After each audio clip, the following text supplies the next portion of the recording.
नमस्कार मित्रों, मैं डॉक्टर कृति साहित्य कृति के यूट्यूब चैनल पर आपका बहुत बहुत स्वागत करती हूँ। हम पढ़ रहे हैं आचार्य रामचंद्र शुक्ल जी की पुस्तक से, जिसमें हम हिंदी साहित्य के इतिहास जो उनकी पुस्तक है उससे भारतेंदु युग के बारे में हम पढ़ रहे हैं। और आज की इस कक्षा में हम भारतेंदु हरिश्चंद्र तथा उनके मंडल के सभी लेखकों के बारे में पढ़ेंगे। आप जानते ही हैं कि परीक्षा की दृष्टि से भारतेंदु युग और उसकी विशेषताएं, साथ साथ भारतेंदु हरिश्चंद्र ने जो भी हिंदी गद्य के विकास के लिए अपना योगदान दिया था, साथ साथ उनके मंडल के सभी रचनाकार, सभी लेखकों का जो कि योगदान रहा था हिंदी गद्य के विकास के लिए, तो ये आपकी परीक्षा के लिए बहुत ज़्यादा महत्वपूर्ण टॉपिक है। तो आज इसी विषय पर हम विस्तार से चर्चा करेंगे। सबसे पहले हम भारतेंदु हरिश्चंद्र के पूरे जीवन वृत्त, उनके द्वारा लिखित मौलिक एवं अनुदित नाटकों को देखेंगे, साथ साथ भारतेंदु युग के सभी लेखकों की रचनाओं को और क्रम से जितने भी मंडल के रचनाकार हैं उनको आज पूरे विस्तार से इस कक्षा में पढ़ेंगे। तो बहुत महत्वपूर्ण कक्षा है। इसके पहले भी बहुत सारी कक्षाएं मैंने आपको प्लेलिस्ट में दे दी है, आप जाकर के ज़रूर पढ़ लें, सभी बहुत महत्वपूर्ण है आपके हिंदी विषय से परीक्षा के लिए। तो आप अपनी तैयारी अच्छे से करें और चैनल के साथ बने रहिए, चैनल को सब्सक्राइब कर लीजिएगा इसी प्रकार के वीडियोस के लिए। तो चलिए आज हम शुरू करते हैं भारतेंदु मंडल और भारतेंदु हरिश्चंद्र के बारे में। तो सबसे पहले हम देखेंगे भारतेंदु हरिश्चंद्र को गद्य साहित्य परंपरा का प्रवर्तन प्रथम उत्थान के अंतर्गत। भारतेंदु हरिश्चंद्र के नाम से तो आप परिचित ही है और आप जानते हैं कि हिंदी गद्य का प्रवर्तन का जो श्रेय है, हिंदी गद्य के विकास का जो श्रेय है वो जाता है भारतेंदु हरिश्चंद्र जी को गद्य के लिए। भारतेंदु हरिश्चंद्र के बारे में अगर बात करें तो इनका जन्म काशी के एक संपन्न वैश्य कुल में भाद्र शुक्ल 5 संवत 1907 को हुआ था और इनकी मृत्यु मात्र 35 वर्ष की अवस्था में माघ कृष्ण 6 संवत 1941 को हो गई थी। यानी कि जन्म हुआ था काशी में, ठीक है, 1907 संवत में और मृत्यु हुई थी 1941 संवत में। अगर बात की जाए समय काल तो 35 वर्ष की इनकी आयु रही थी, काफ़ी अल्पायु में इनकी मृत्यु हो गई थी। लेकिन अगर देखा जाए इनके योगदान के बारे में तो शुक्ल जी ने लिखा भी है कि बहुत कम आयु में ही इन्होंने बहुत बड़े बड़े काम किए और हिंदी की बहुत सेवा की। बहुत सारे नए नए युगों का, जैसे कि भारतेंदु युग का प्रवर्तन, गद्य साहित्य का प्रवर्तन, उन्हीं के युग सेवा, नाटकों के विकास के लिए, नाटकों के अनुवाद पर तो बहुत कार्य किया है भारतेंदु हरिश्चंद्र ने अपने बहुत कम जीवन काल में ही। कहते हैं कि संवत 1925 में उन्होंने विद्या सुंदर नाटक, जो कि बंगला से अनुवाद करके प्रकाशित किया। विद्या सुंदर नाटक उन्हीं का है जो कि बंगला से उन्होंने हिंदी में अनुवाद करके प्रकाशित कराया था संवत 1925 में, ठीक है। वही बात करें तो हिंदी की बहुत सुडल रूप का इन्होंने आभास दिया अनुवाद में। इसमें इसी वर्ष उन्होंने कवि वचन सुधा नामक एक पत्रिका भी निकाली थी, जिसमें पहले पुराने कवियों की कविताएं छपा करती थी और पीछे गद्य लेखक के। तो इनकी पत्रिका जो थी वो क्या थी? कवि वचन सुधा। 1930 में उन्होंने हरिश्चंद्र मैगजीन नाम की एक मासिक पत्रिका भी निकाली थी, जिसका नाम 8 संख्याओं के उपरांत हरिश्चंद्र चंद्रिका हो गया था, ठीक है। तो वैसे तो पहले इसका नाम था हरिश्चंद्र मैगजीन, लेकिन बाद में इसका नाम हो गया हरिश्चंद्र चंद्रिका। और परीक्षा में पूछा भी गया था कि बाद में इसका क्या नाम हो गया था, तो हरिश्चंद्र चंद्रिका हो गया था। कहते हैं कि हिंदी गद्य का ठीक परिष्कृत रूप पहले इसी चंद्रिका में प्रकट हुआ था। जिस प्यारी हिंदी को देश ने अपनी विभूति समझा, जिसको जनता ने उत्कंठापूर्वक दौड़ कर अपनाया, उसका दर्शन इसी पत्रिका में हुआ था। तो इस दृष्टि से हरिश्चंद्र पत्रिका जो है बहुत महत्वपूर्ण है। भारतेंदु ने नई सुधरी हुई हिंदी का उदय इसी समय से माना है। उन्होंने कालचक्र नाम की अपनी पुस्तक में नोट किया है कि हिंदी नई चाल में ढली सन 1873 ईस्वी, ठीक है। तो सन 1873 ईस्वी से हिंदी क्या हो गई? एक नई चाल में ढली, ऐसा कालचक्र नाम अपनी पुस्तक में उन्होंने नोट किया है हरिश्चंद्र जी ने। तो हमें बात की जाए तो भारतेंदु हरिश्चंद्र की हमें कौन कौन सी पत्रिकाएं मिलती है? कवि वचन सुधा, हरिश्चंद्र मैगजीन जो कि मासिक पत्रिका थी, ध्यान रखिएगा, जो बाद में हरिश्चंद्र चंद्रिका के नाम से इसका जो नाम है वो बदल के रखा गया। और नई चाल में ढली हिंदी, ये जो है ये इस नोट का, इस वाक्य का प्रयोग कौन किए थे? तो ये किए थे हरिश्चंद्र जी स्वयं ने किया था। कालचक्र नामक अपनी पुस्तक में नोट किया था इन्होंने सन 1873 ईस्वी से, ऐसा उन्होंने माना है। मैगजीन में प्रकाशित हरिश्चंद्र का 5वें पैगंबर मुंशी ज्वाला प्रसाद का कली राज की सभा, बाबू तोताराम का अद्भुत अपूर्व स्वप्न, ये सभी ध्यान रखिएगा रचनाएं हैं, ठीक है।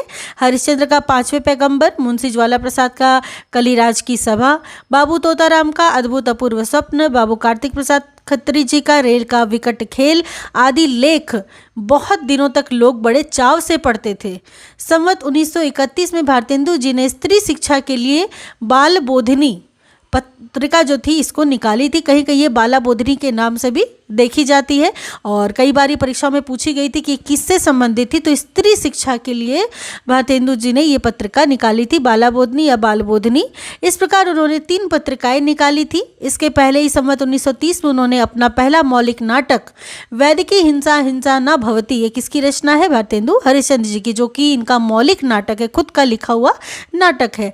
ये जो नाम का यह प्रहसन इन्होंने लिखा है, जो कि नाटक में अगर देखा जाए तो ये प्रहसन है एक प्रकार का, जिसमें धर्म और उपासना नाम से समाज में प्रचलित अनेक अनाचारों का जघन्य रूप दिखाते हुए उन्होंने राजा शिव प्रसाद जी को लक्ष्य करके खुशामदियों और केवल अपनी मान वृद्धि की फिक्र में रहने वालों पर भी छींटे छोड़े हैं, ठीक है। तो ये सभी इसका वर्ण विषय है जो कि बहुत महत्वपूर्ण है वैदिकी हिंसा हिंसा न भवती में। एक तो ये प्रहसन है, दूसरा है धर्म और उपासना के नाम पे समाज में जो अंधविश्वास और जिस प्रकार के अनाचार फैले हुए थे उसका इसमें स्वरूप दिखाया गया। साथ ही साथ राजा शिव प्रसाद जी को लक्ष्य करके खुशामदियों और केवल अपनी मान वृद्धि पर फिक्र करने वाले रहने वाले लोगों के ऊपर भी तंज कसा है भारतेंदु जी ने, ठीक है। तो इस प्रकार ये जो रचना है, ये जो नाटक है, ये बहुत महत्वपूर्ण है। इसके अतिरिक्त हम देखेंगे कि गद्य रचना के अंतर्गत भारतेंदु का ध्यान पहले नाटकों की ओर ही गया था। आप जानते ही हैं कि प्रारंभ से ही, शुरू से ही भारतेंदु जी सबसे पहले क्या लिखना शुरू करते थे, नाटक लिखते थे। बहुत सारे अनुवाद नाटकों को हिंदी में अनुवाद किया उन्होंने बंगला के, उसके बाद फिर मौलिक नाटक इन्होंने लिखना प्रारंभ कर दिया। अपनी नाटक नाम की पुस्तक में उन्होंने लिखा है कि हिंदी में मौलिक नाटक उनके पहले 2 ही लिखे गए थे, ठीक है। कौन कौन से, तो महाराज विश्वनाथ सिंह जी का आनंद रघुनंदन नाटक, हमने पिछली वीडियो में भी इस पर चर्चा की थी, और बाबू गोपाल चंद्र का नहुष नाटक, ठीक है। तो एक आनंद रघुनंदन नाटक और एक नहुष नाटक, इन दोनों के रचनाकारों को ध्यान रखिएगा, परीक्षा में बार बार पूछा गया है। तो महाराज विश्वनाथ सिंह का आनंद रघुनंदन नाटक है और गोपाल चंद्र का नहुष नाटक, ये 2 जो नाटक है इसी को मानते हैं कि हिंदी में मौलिक नाटक केवल 2 ही लिखे गए थे, ऐसा हरिश्चंद्र जी मानते। कहने की आवश्यकता नहीं कि ये दोनों ब्रज भाषा में थे, जिनकी भाषा जो क्या थी, हिंदी नहीं थी, इनकी दोनों की भाषा क्या थी, ब्रज भाषा थी, ठीक है। अब हम देखेंगे भारतेंदु प्रणीत नाटक कौन कौन से हैं। तो मौलिक नाटकों में है वैदिकी हिंसा हिंसा न भवती, चंद्रावली, विशेष्य विषमौषधम, भारत दुर्दशा, नील देवी, अंधेर नगरी, प्रेम योगिनी तथा सती प्रताप, जो कि अधूरा है। तो ये सभी जो नाटक है वो क्या है, मौलिक नाटक है। ये पूछा जाता है कि कौन से अनुदित नाटक है, कौन से मौलिक नाटक है, तो आप अच्छे से याद रखिएगा। वही अनुवाद की बात करें तो विद्या सुंदर, पाखंड विडंबन, धनंजय विजय, कर्पूर मंजरी, मुद्रा राक्षस, सत्य हरिश्चंद्र और भारत जननी, ये सभी जो है अनुदित नाटक है, अनुवाद किए हुए नाटक है भारतेंदु हरिश्चंद्र जी के। आगे हम देखेंगे कि सत्य हरिश्चंद्र मौलिक समझा जाता है, पर हमने एक पुराना बंगला नाटक देखा है जिसका वह अनुवाद कहा जा सकता है। कहते हैं कि भारत जननी उनके एक मित्र का किया हुआ बंग भाषा में लिखित भारत माता का अनुवाद था। तो भारत जननी के विषय में क्या लिखा गया है कि उनके एक मित्र का किया हुआ किस भाषा में, बंग भाषा में लिखा हुआ भारत माता था, उसी का अनुवाद था भारत जननी, जिसे उन्होंने सुधारते सुधारते सारा फ्री से लिख डाला, ठीक है। मतलब कि सुधार रहे थे इसको अनुवाद करने के लिए, लेकिन उसको सुधारते सुधारते क्या किए, उन्होंने फिर से ही लिख डाला इस नाटक को।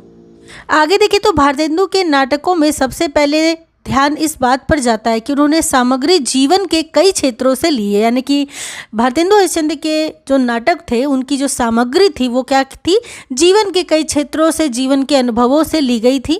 चंद्रावली में प्रेम का आदर्श है, क्या है चंद्रावली में, प्रेम का आदर्श है। नील देवी पंजाब के एक हिंदू राजा पर मुसलमानों की चढ़ाई का ऐतिहासिक वृत्त लेकर लिखा गया। अब देखिए इन सबका वर्ण विषय है, आप जानते ही हैं कि वर्ण विषय पूछा जाता है, घुमा फिरा के प्रश्न आते हैं इसमें से भी। तो चंद्रावली प्रेम का आदर्श है। नील देवी पंजाब के एक हिंदू राजा पर मुसलमानों की चढ़ाई का ऐतिहासिक वृत्त लेकर लिखा गया है। वही भारत दुर्दशा में देश की दशा बहुत ही मनोरंजक ढंग से सामने लाई गई है। विशेष विषमौषधम देसी रजवाड़ों की कुचक्रपूर्ण परिस्थिति दिखाने के लिए रचा गया है, ठीक है। विशेष विषमौषधम वहीं प्रेम जोगिनी में भारतेंदु ने वर्तमान पाखंडमय धार्मिक और सामाजिक जीवन के बीच अपनी परिस्थिति का चित्रण किया है। ठीक है, किसमें? प्रेम जोगिनी ने। तो यही जो है इसकी विशेषता इन सभी रचनाओं की। आगे देखा जाए तो यद्यपि सबसे अधिक रचना उन्होंने नाटकों में ही की है, पर हिंदी साहित्य के सर्वतोमुखी विकास की ओर भी वे बराबर दत्तचित्त रहे हैं। कश्मीर कुसुम, बादशाह दर्पण आदि लिखकर उन्होंने इतिहास रचना का मार्ग दिखाया है। तो ये सभी वैसे रचनाएं थी जो कि इतिहास से संबंधित थी। कश्मीर कुसुम और बादशाह दर्पण जो कि भारतेंदु हरिश्चंद्र जी की है। वहीं लिखते हैं कि प्राचीन और नवीन का ही सुंदर सामंजस्य भारतेंदु की कला का विशेष माधुर्य है। इसको बहुत अच्छे से याद रखिएगा। शुक्ल जी कोट करते हुए लिखते हैं भारतेंदु हरिश्चंद्र जी की विशेषता के बारे में, उनकी कला की विशेषता के बारे में कि प्राचीन और नवीन का सुंदर सामंजस्य ही भारतेंदु की कला का विशेष माधुर्य है। आगे की हरिश्चंद्र के जीवन काल में ही लेखकों और कवियों का एक खासा मंडल चारों ओर तैयार हो गया था। उपाध्याय पंडित बद्री नारायण चौधरी, पंडित प्रताप नारायण मिश्र, बाबू तोताराम, ठाकुर जगमोहन सिंह, लाला श्रीनिवास दास, पंडित बालकृष्ण भट्ट, पंडित केशव राम भट्ट, पंडित अंबिका दत्त व्यास, पंडित राजाचरण गोस्वामी इत्यादि कई प्रौढ़ और प्रतिभाशाली लेखकों ने हिंदी साहित्य के इस नूतन विकास में अपना योगदान दिया है। ठीक है, और भारतेंदु का अस्त तो संवत 1941 में ही हो गया था, पर उनका यह मंडल बहुत दिनों तक साहित्य निर्माण करता रहा। अनेक प्रकार के गद्य प्रबंध, नाटक, उपन्यास आदि इन लेखकों की लेखनी से निकलते रहे। जो मौलिकता इन लेखकों में थी वह द्वितीय उत्थान के लेखकों में यानी कि द्विवेदी युग के लेखकों में दिखाई नहीं पड़ी। भारतेंदु जी ने हम दो प्रकार की भारतेंदु जी से हम दो प्रकार की शैलियों का व्यवहार पाते हैं। हमने पढ़ा भी था पिछली कक्षा में। एक तो है भावावेश की शैली और दूसरी शैली है तथ्य निरूपण की शैली। ठीक है, तो ये दो प्रकार की शैलियाँ भारतेंदु में पाई जाती थी। तो इस प्रकार अब हम देख चुके हैं कि भारतेंदु का पूरा जीवन काल और उनका जो कर्म क्षेत्र रहा उसमें किस प्रकार से उन्होंने हिंदी के लिए कार्य किया। और अब सभी लेखकों के बारे में भी हमने पढ़ लिया जो कि भारतेंदु मंडल के अंतर्गत आते हैं। इन सभी लेखकों के बारे में प्रश्न पूछे जाते हैं कि भारतेंदु मंडल के लेखकों में कौन से शामिल हैं और कौन से शामिल नहीं है। तो इन सब का नाम आपको बहुत अच्छे से याद रखना है। हम आगे चलेंगे। भारतेंदु मंडल के जो अगले कवि आते हैं भारतेंदु हरिश्चंद्र के बाद वो है प्रताप नारायण मिश्र जी। ठीक है, इनके पिता उन्नाव में आकर कानपुर में बस गए थे, इसलिए कह सकते हैं कि ये कानपुर के रहने वाले थे। इनका जन्म संवत 1913 में और मृत्यु संवत 1951 में हुई थी। ठीक है, तो कानपुर याद रखना आपको प्रताप नारायण मिश्र का जन्म स्थान। ठीक है, जन्म 1913 और मृत्यु 1951। कभी कभी इन सभी मंडल के कवियों का रचना काल की दृष्टि से यानी कि जन्म क्रम की दृष्टि से भी इनका क्रम पूछा जाता है, तो इनको ऐसे भी आपको याद रखना है। ठीक है, आगे देखेंगे तो ब्राह्मण पत्र निकालते थे प्रताप नारायण मिश्र जी। ठीक है, कौन सा पत्र निकालते थे? ब्राह्मण पत्र निकालते थे। वही बात की जाए तो उन्होंने जो लेख हर तरह के निकालते थे उसमें जैसे देश दशा, समाज सुधार, नागरी हिंदी प्रचार, साधारण मनोरंजन आदि सब विषयों पर मिश्र जी की लेखनी चलती थी। शीर्षकों के नामों से ही विषयों की अनेक रूपता का पता चल जाएगा, जैसे घूरे का लत्ता बीने, कनातन की डॉल बांधे, समझदार की मौत है। ठीक है, बात, मनोयोग, वृद्ध, भौ। ठीक है, ये सभी जो शीर्षक लेख है सभी ब्राह्मण पत्र में आते थे। ठीक है, तो कहने का तात्पर्य कि ये मिश्र जी इस प्रकार के लेख लिखा करते थे। कभी कभी प्रश्न ये भी आते हैं कि जैसे बात, मनोयोग, वृद्ध, भौ आदि किसके लेख है? तो प्रताप नारायण मिश्र जी के लेख है। ठीक है, तो आपको ये सब याद रखना है। चलेंगे हम आगे देखेंगे कि प्रताप नारायण मिश्र जी ने फुटकल गद्य प्रबंधों के अतिरिक्त कई नाटक भी लिखे थे, जैसे कली कौतुक रूपक में पाखंडियों और दुराचारियों का चित्र खींचकर उनसे सावधान रहने का संकेत किया गया है। जिसमें कली कौतुक रूपक में किसका है? प्रताप नारायण मिश्र जी का। वहीं संगीत शाकुंतल है दूसरी रचना जो कि लावणी के ढंग पर गाने योग्य खड़ी बोली में पद्यबद्ध शकुंतला नाटक है। ये सभी बहुत महत्वपूर्ण है, ध्यान रखिएगा। कली कौतुक रूपक, उसके बाद संगीत शाकुंतल। ठीक है, और साथ साथ इसका वर्ण विषय भी। ठीक है, जैसे कली कौतुक रूपक का वर्ण विषय क्या है कि पाखंडियों और दुराचारियों का चित्र है इसमें। ठीक है, वही संगीत शाकुंतल में लावनी के ढंग पर, चूंकि संगीत है तो लावनी के ढंग पर गाने योग्य खड़ी बोली के पद्यबद्ध शकुंतला नाटक है। ठीक है, भारतेंदु के अनुकरण पर मिश्र जी ने भी भारत दुर्दशा नाम का एक नाटक लिखा था। हठी हम्मीर रणथंभौर पर अलाउद्दीन की चढ़ाई का वृत्त लेकर लिखा गया है। ठीक है, किस पर? हठी हम्मीर रचना जो कि प्रताप नारायण मिश्र की, और ये रणथंभौर पर अलाउद्दीन की चढ़ाई का वृत्त लिया गया है इसमें। वहीं गो संकट नाटक और कली प्रभाव नाटक के अतिरिक्त जुआरी खुआरी नाम का उनका एक प्रहसन भी है। तो इस प्रकार कली कौतिक रूपक, संगीत शाकुंतल, ठीक है, भारत दुर्दशा, हमीर हट, गो संकट नाटक, कली प्रभाव, ठीक है, जुआरी खुआरी, ये सभी रचनाएं जो है प्रताप नारायण मिश्र जी की है। ठीक है, जुआरी खुआरी एक प्रहसन है, ये भी आपको ध्यान रखना है। अगले जो मंडल के लेखक है वो है बाल कृष्ण भट्ट जी। भट्ट जी का जन्म प्रयाग में हुआ था। ठीक है, संवत 1901 में, और परलोकवास हुआ था संवत 1971 में। बालकृष्ण भट्ट जी जो थे ये प्रयाग के कायस्थ पाठशाला कॉलेज में संस्कृत के अध्यापक भी रहे हैं। ठीक है, उन्होंने संवत 1933 में अपना हिंदी प्रदीप गद्य साहित्य का ढर्रा निकालने के लिए ही निकाला था। तो हिंदी प्रदीप जो पत्रिका है वो किसकी है? तो बालकृष्ण भट्ट जी की है, संवत 1933 की। वही देखिए कि प्रताप नारायण के हास्य विनोद से भट्ट जी के हास्य विनोद में कुछ विशेषता है। वो विशेषता यह है कि वह कुछ चिड़चिड़ाहट लिए रहता है। यानी कि प्रताप नारायण मिश्र के हास्य विनोद से भट्ट जी के हास्य विनोद में यह विशेषता है कि वह कुछ चिड़चिड़ाहट लिए हुए रहता है। ठीक है, बालकृष्ण भट्ट जी का हास्य। तो वहीं देखिए अगर देखा जाए तो अनेक प्रकार के गद्य प्रबंध भट्ट जी ने लिखे हैं। वे बराबर कहा करते थे कि न जाने कैसे लोग बड़े बड़े लेख लिख डालते हैं। मुहावरों की सूझ उनकी बहुत अच्छी थी, और देखिए इसी सूझ के ऊपर उन्होंने बहुत सारी रचनाएं भी लिखी, जैसे कि आँख, कान, नाक आदि शीर्षक देकर कई लेखों को उन्होंने बड़े ढंग से मुहावरों के साथ झड़ी बांध दी। ठीक है, तो इस प्रकार से आते हैं प्रश्न कि आँख, नाक, कान ये सब कौन लिखते हैं? इस प्रकार के लेख तो बालकृष्ण भट्ट जी लिखते हैं। वही कहते हैं कि हिंदी प्रदीप जो रचना है, हिंदी प्रदीप जो पत्रिका है, तो हिंदी प्रदीप के द्वारा भट्ट जी संस्कृत साहित्य और संस्कृत के कवियों का परिचय भी अपने पाठकों को समय समय पर कराते रहे हैं। क्योंकि जाहिर सी बात है कि भट्ट जी वैसे भी अपने पढ़ाई अभी की प्रयाग के कायस्थ पाठशाला में ये संस्कृत के अध्यापक थे, तो संस्कृत की काफ़ी जानकारी थी इनको। तो भट्ट जी क्या करते थे? समय समय पर संस्कृत साहित्य और संस्कृत के कवियों का परिचय भी कराया करते थे। वही देखा जाए तो निबंधों के अतिरिक्त भट्ट जी ने कई छोटे मोटे नाटक भी लिखे हैं जो क्रमशः उनके हिंदी प्रदीप में छपे भी हैं, जैसे कलिराज की सभा, रेल का विकट खेल, बाल विवाह नाटक, चंद्रसेन नाटक। ठीक है, तो ये सभी जो नाटक थे ये किसके द्वारा लिखे गए? तो बालकृष्ण भट्ट के द्वारा।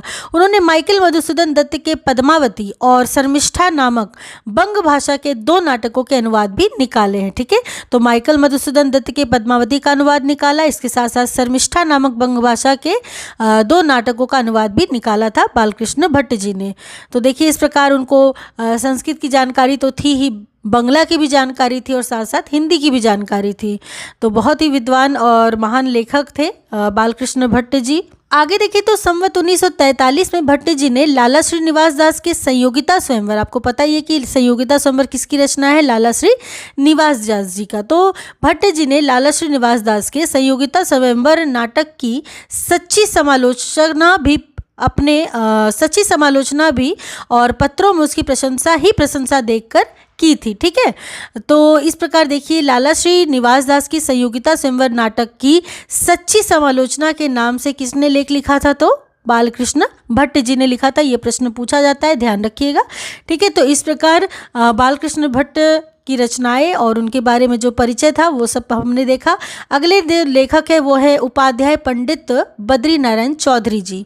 चौधरी जी का जन्म मिर्जापुर में एक बहुत ही अभिजात ब्राह्मण वंश परिवार में हुआ था संवत 1912 में। ठीक है, और मृत्यु फागुन शुक्ल पक्ष 14 संवत 1979 में।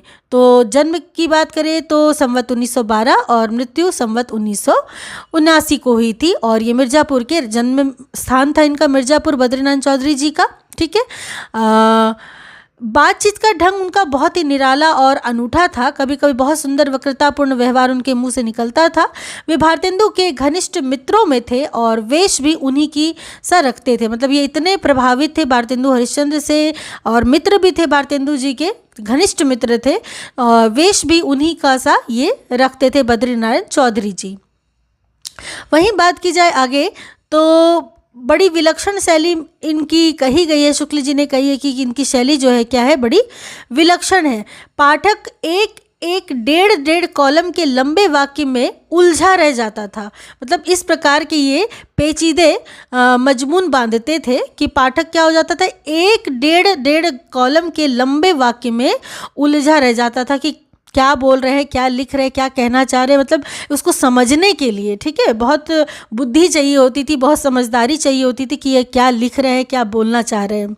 तो पाठक पूरा इस प्रकार से उलझा रह जाता था। अनुप्रास और अंगूठे पद विन्यास की ओर भी उनका ध्यान रहता था। मतलब बहुत ही ये इस प्रकार के उलझे से बातें लिखते थे कि समझना थोड़ा सा पाठक के लिए कठिन होता था।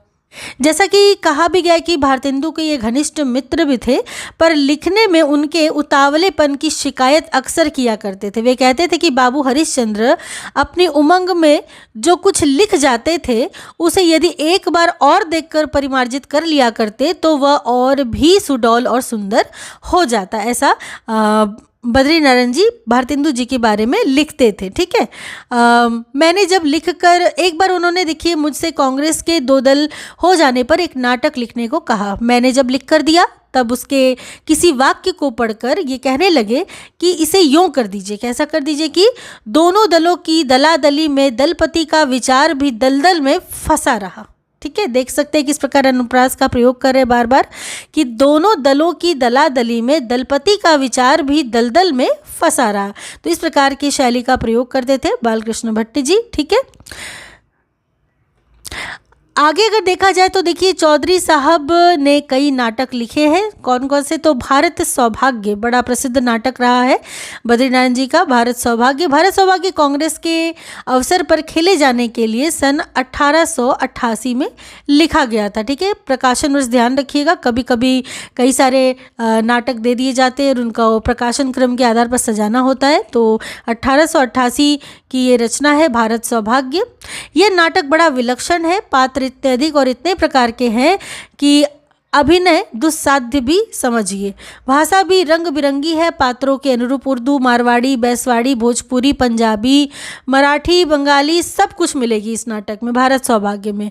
नाटक की कथा वस्तु है बद इकबाल हिंदी की प्रेरणा से सन 1857 का गदर, अंग्रेजों के अधिकार की पुनः प्रतिष्ठा और नेशनल कांग्रेस की स्थापना। तो कथा वस्तु की बात करें तो नाटक की जो कथा वस्तु है क्या है, बद इकबाल हिंदी की प्रेरणा से सन 1857 का गदर है इसमें, अंग्रेजों के अधिकार की पुनः प्रतिष्ठा है इसमें और नेशनल कांग्रेस की स्थापना है इस नाटक में। देखिए नाटक के आरंभ के दृश्यों में लक्ष्मी, सरस्वती और दुर्गा का भारत से प्रस्थान, भारतेंदु के पै धन विदेश चली जाए, यह अति ख्वारी से अधिक काव्योचित और मार्मिक है, ठीक है। ये जो पंक्तियां हैं ये भारतेंदु की है कि पै धन विदेश चली जाए यही अति ख्वारी, ठीक है। तो इससे भी ज़्यादा काव्योचित और मार्मिक जो है वो ये बताते हैं, ठीक है, इस नाटक के बारे में कि इसके आरंभ के दृश्यों में मानो ऐसा लगता है कि लक्ष्मी, सरस्वती और दुर्गा का भारत से प्रस्थान हो रहा है, ठीक है। तो ये इस प्रकार का भारत सौभाग्य नाटक है किसका, बद्रीनारायण चौधरी जी का। वहीं प्रयाग रामागमन नाटक में राम का भरद्वाज आश्रम में पहुंचकर आतिथ्य ग्रहण है। इसमें सीता की भाषा ब्रज रखी गई है। वीरांगना रहस्य महानाटक अथवा वैश्या विनोद महानाटक दुर्व्यसनग्रस्त समाज का चित्र खींचने के लिए उन्होंने संवत 1943 से ही उठाया और थोड़ा थोड़ा करके समय समय पर अपनी आनंद कादम्बिनी में निकालते रहे। आनंद कादम्बिनी पत्रिका किसकी है, तो बद्रीनारायण चौधरी जी की है।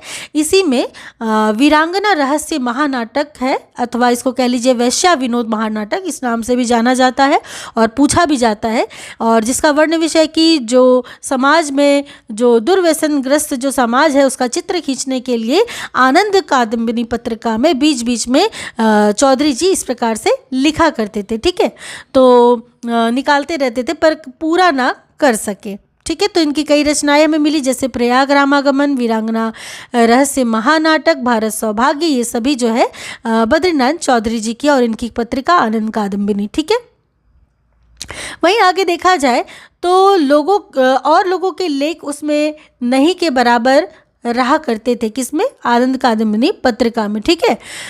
इस पर भारतेंदु जी ने एक बार उनसे कहा था कि जनाब, यदि किताब नहीं कि जो आप अकेले ही हर काम फरमाया करते हैं। ये कौन कह रहे हैं? भारतेंदु जी कह रहे हैं प्रेमगंज जी को कि जनाब, आप जो अपने पत्रिका में किसी और का लेख छपने नहीं देते, ठीक है, किसी और को लिखने नहीं देते, तो ये जो है ये किताब नहीं है कि आप अकेले ही हर काम फरमाया करते हैं, बल्कि अखबार है, ठीक है, कि जिसमें अनेक जन लिखित लेख होना आवश्यक है, और यह भी जरूरत नहीं कि सब एक तरह के लिखाड़ हों, मतलब सब एक तरह की लेखनी हो, यह भी जरूरी नहीं है, ठीक है।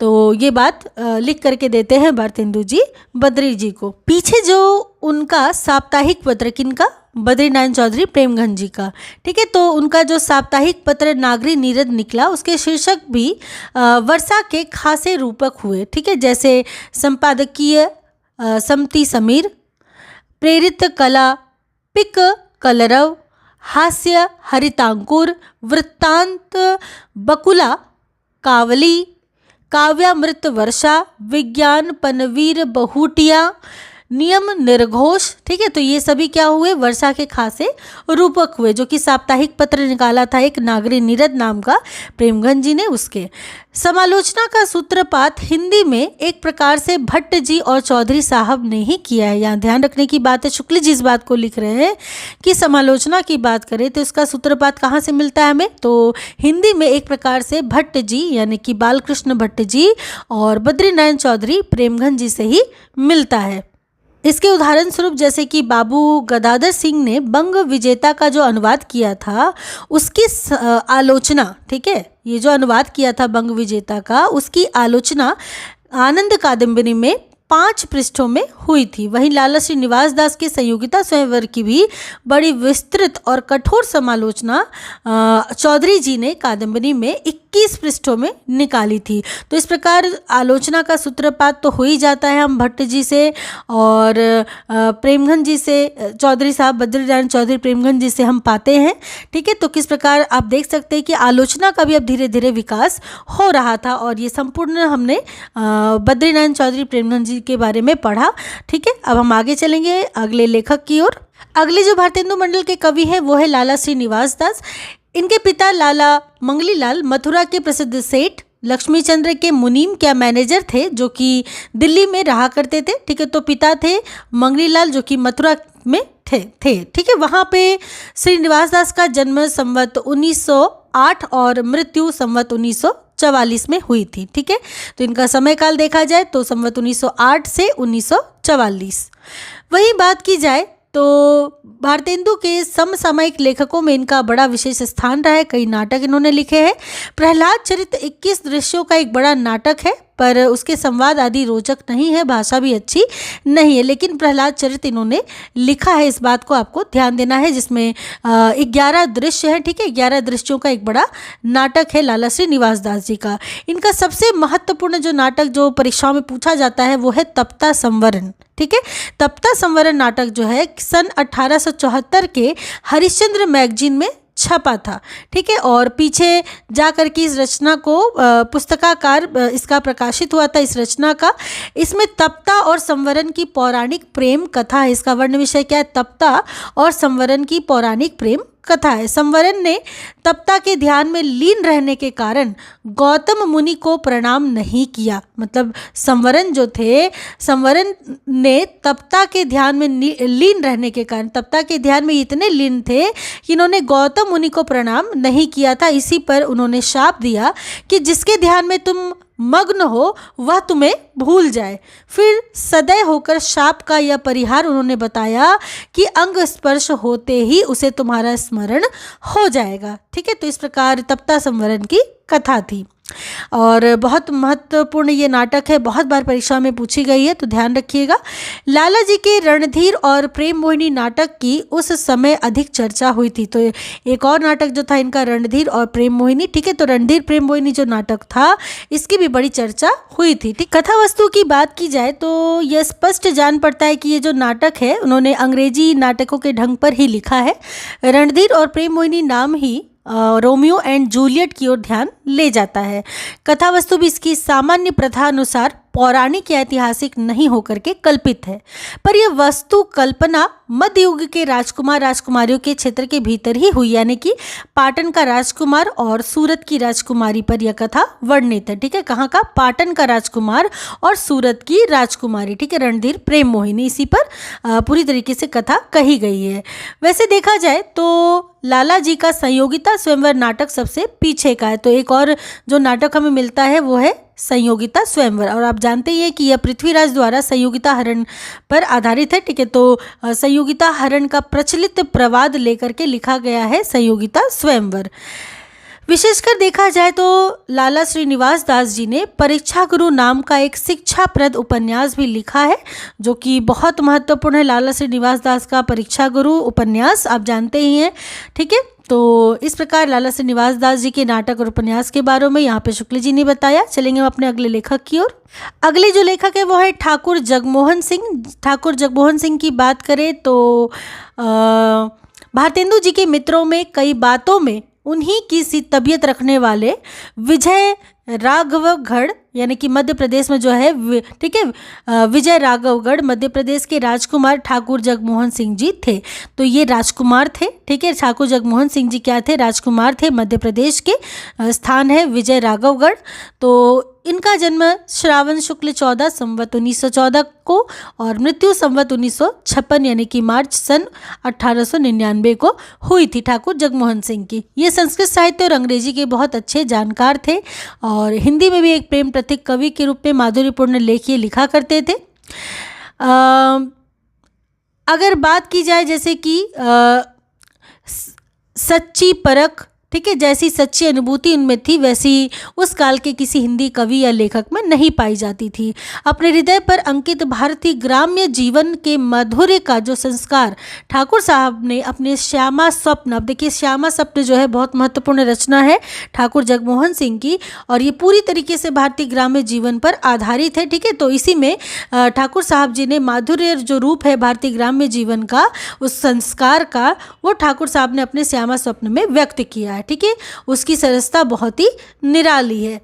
ठीक है, तो इस प्रकार ये जो रचना है, विशेषता ये श्यामा स्वप्न बहुत बार पूछी गई रचना है परीक्षाओं में कि किसकी रचना है, तो ये ठाकुर जगमोहन सिंह की रचना है श्यामा स्वप्न, और इसका वर्ण विषय अगर देखा जाए तो यह भारतीय ग्राम्य जीवन पर आधारित है, उसके माधुर्य पर, उसके संस्कारों पर आधारित है। ठीक है, चलेंगे अपने अगले लेखक की ओर। अगले जो लेखक है वो है बाबू तोताराम। ये कायस्थ थे जाति से और इनका जन्म संवत 1904 में और मृत्यु दिसंबर 1902 में हुआ था। ठीक है, तो ये बीए पास करके ये हेडमास्टर हुए, पर अंत में नौकरी छोड़कर अलीगढ़ में प्रेस खोल करके भारत बंधु पत्र निकालने लगे थे। कौन? बाबू तोताराम भारत बंधु पत्र निकालते थे। ठीक है, तो कहाँ पे? अलीगढ़ में प्रेस खोल करके वहीं से वो निकालते थे।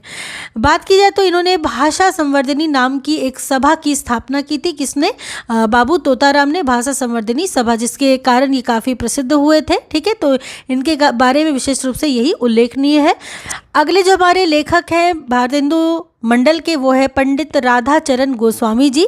इनका जन्म वृंदावन में हुआ था संवत 1915 में और मृत्यु संवत 1982 में दिसंबर, जिसको सन 1925 भी कह सकते हैं। ठीक है, ये संस्कृत के बहुत अच्छे विद्वान थे राधाचरण जी। हरिश्चंद्र मैगजीन को देखते देखते इनमें देशभक्ति और समाज सुधार के भाव जाग गए थे। ठीक है, साहित्य सेवा के विचार से इन्होंने भारतेंदु नाम का एक पत्र कुछ दिनों तक वृंदावन से निकाला था। तो वृंदावन से निकलने वाला पत्र था भारतेंदु, जो कि राधाचरण गोस्वामी जी निकालते थे। ठीक है, उसके बाद क्या हुआ कि अनेक सभा समाजों में ये सम्मिलित होने लगे, समाज सुधार के कार्य करने लगे, ब्रह्म समाज की ओर भी आकर्षित हुए थे और उसके पक्ष में हिंदू बांधव में भी कई लेख भी लिखा करते थे। ठीक है, इन्होंने कई बहुत ही अच्छे मौलिक नाटक भी लिखे हैं। किसने? राधाचरण गोस्वामी जी ने, जैसे सुदामा नाटक, सती चंद्रावली, अमर सिंह राठौर, तन मन धन श्री गोसाई जी को अर्पण। ठीक है, ये सभी नाटक लिखे। इनमें से सती चंद्रावली और अमर सिंह राठौर बड़े नाटक हैं। ठीक है, मतलब बहुत महत्वपूर्ण नाटक है और परीक्षाओं में तो बहुत बार पूछे भी गए हैं। सती चंद्रावली की कथा वस्तु की बात करें तो औरंगजेब के समय हिंदुओं पर होने वाले अत्याचारों का चित्र खींचने के लिए बड़ी निपुणता के साथ कल्पित की गई इसमें कथा है सती चंद्रावली में। ठीक है, वहीं अमर सिंह राठौर एक ऐतिहासिक नाटक है है।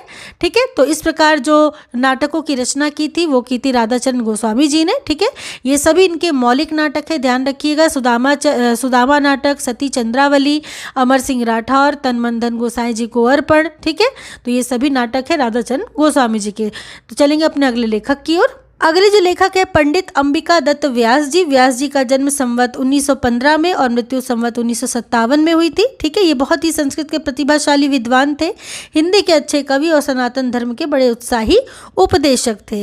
इनकी बात की जाए तो अवतार मीमांसा आदि धर्म संबंधी पुस्तकों के अतिरिक्त इन्होंने बिहारी के दोहों के भाव को विस्तृत करने के लिए बिहारी बिहार, जो कि बड़ा प्रसिद्ध हुआ था, बिहारी बिहार नाम का एक बड़ा काव्य ग्रंथ लिखा था। किसके लिए? बिहारी के दोहों के भाव को विस्तृत करने के लिए। ठीक है, तो ये जो बिहारी बिहार पुस्तक है इसकी रचना की थी अंबिका दत्त व्यास जी ने।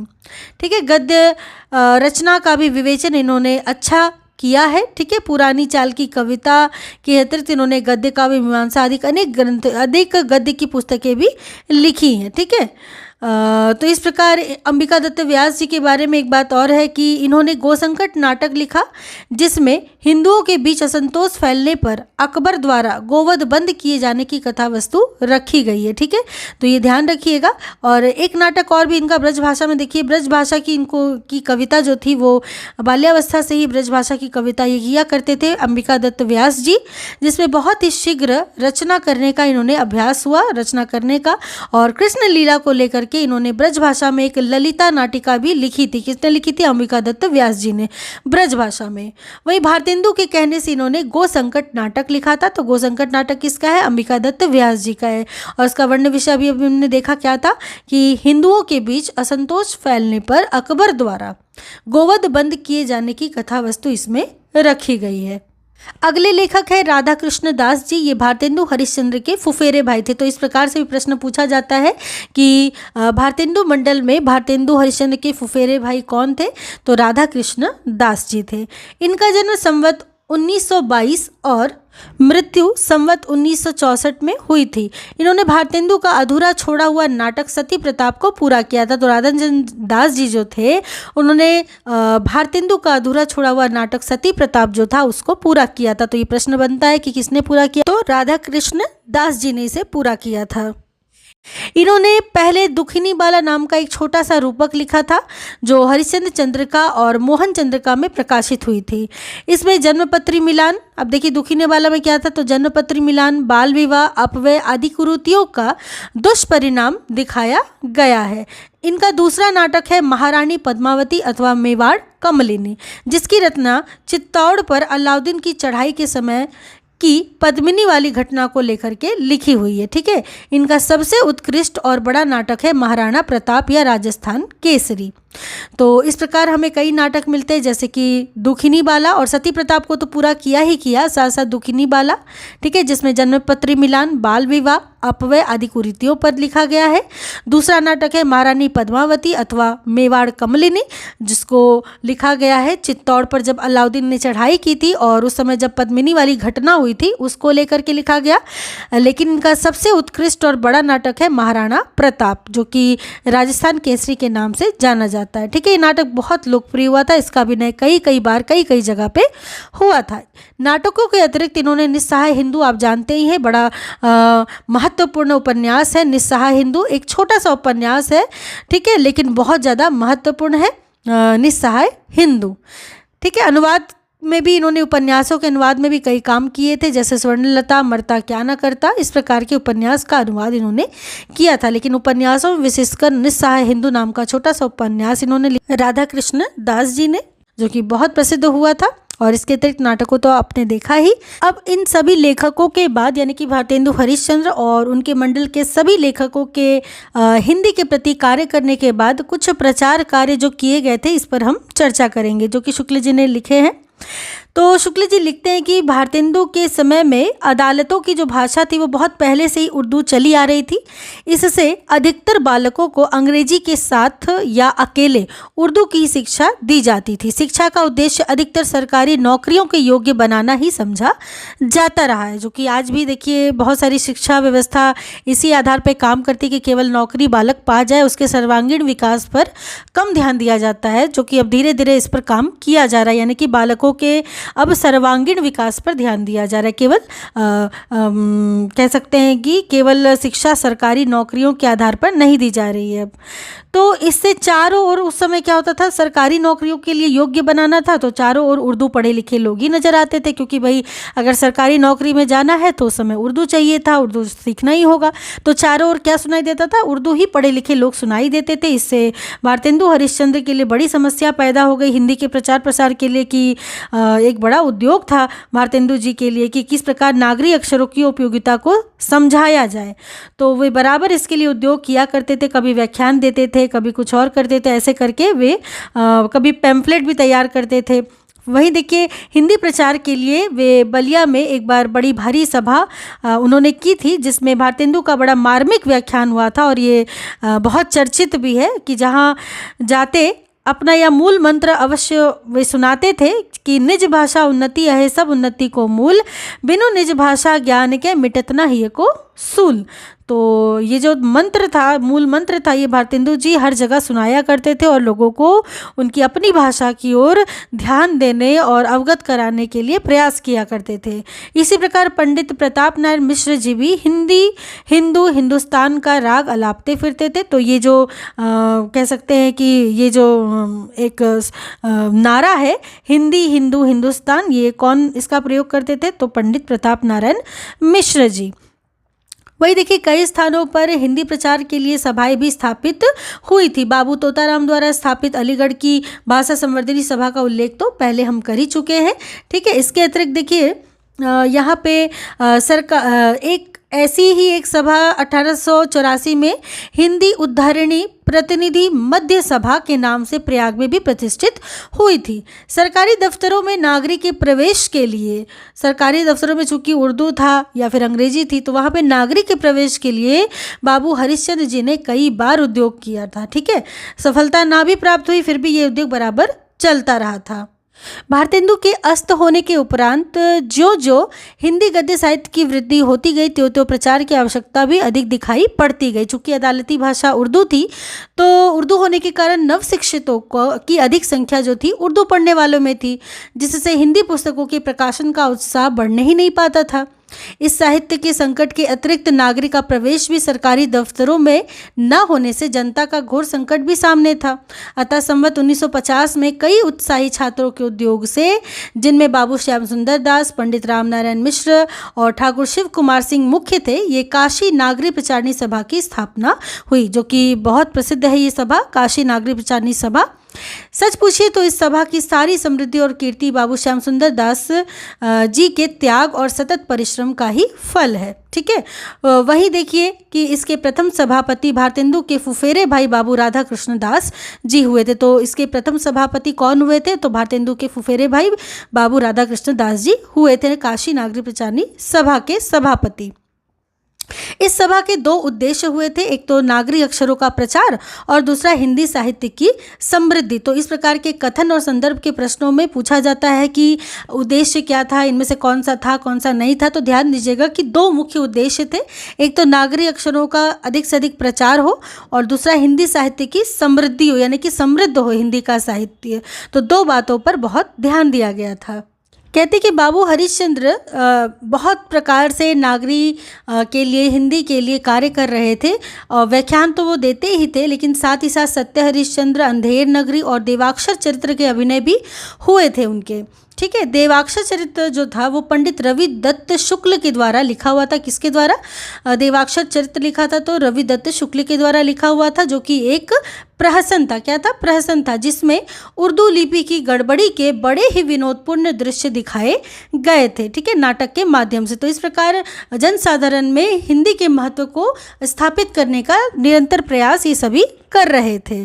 हिंदी के लिए भिन्न भिन्न नगरों में भिन्न भिन्न प्रकार की सभाओं को, शाखाओं को स्थापित किया गया। संवत 1955 में एक बड़ा प्रभावशाली डेपुटेशन जिसमें अयोध्या नरेश महाराज प्रताप नारायण सिंह, बांडा के राजा राम प्रसाद सिंह, आवागढ़ के राजा बलवंत सिंह, डॉक्टर सुंदरलाल और पंडित मदन मोहन मालवीय ऐसे अन्य और प्रतिष्ठित लोग थे, लाट साहब से मिला और नागरी का मेमोरियल अर्पित किया।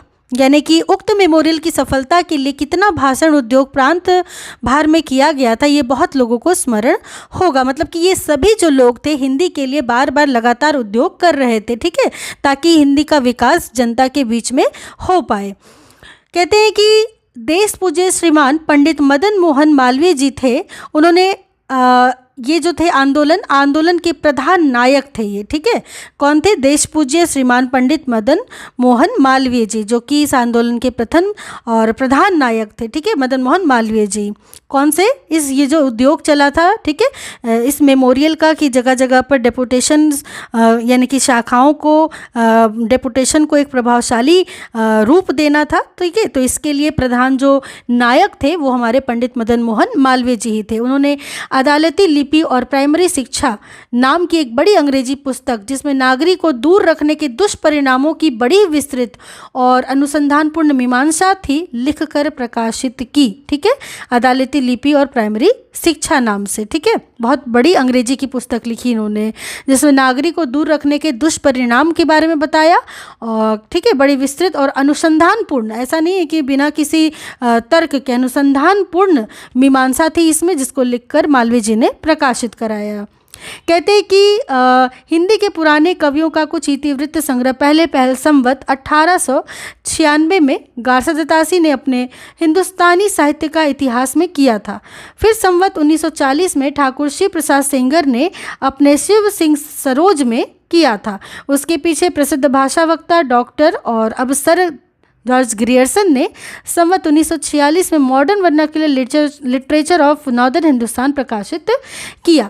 तो ये सभी जो थे वो कवियों का वृत्त भी साहित्य का एक अंग है, ठीक है। तो इस पर भी हमें ध्यान देना है, ये सभी शुक्ल जी यहाँ पे हमें बताते हैं। और अंत में, जैसा कि नूतन हिंदी साहित्य का प्रथम उत्थान जिस प्रकार से आया, भारतेंदु के सहयोगी आए, ठीक है, और जिस जिंदा दिली से इन्होंने काम किया, वो काम अब हरिश्चंद्र जी के जाने के बाद भी धीरे धीरे बढ़ रहा था, ठीक है। और इसके अतिरिक्त भी कुछ नए लोग भी अब कार्य करने के लिए आगे आए, ठीक है। तो यही जो नवीन हिंदी साहित्य का द्वितीय उत्थान था, जिसके आरंभ में सरस्वती पत्रिका के दर्शन हुए। तो अभी सरस्वती पत्रिका और पूरे द्विवेदी युग को हम अगली कक्षा में पढ़ेंगे। आज की इस कक्षा में हमने पूरा भारतेंदु युग, जिसमें भारतेंदु हरिश्चंद्र से लेकर के उनके मंडल के सभी कवि लेखकों को हमने पूरा पढ़ा है। सभी को बहुत अच्छे से पढ़िएगा, इनका क्रम याद रखिएगा, क्योंकि परीक्षाओं में ये क्रम पूछा जाता है। तो अब मिलूंगी अगली कक्षा में एक अगले नई वीडियो के साथ। तो तब तक के लिए आप सबका बहुत बहुत धन्यवाद।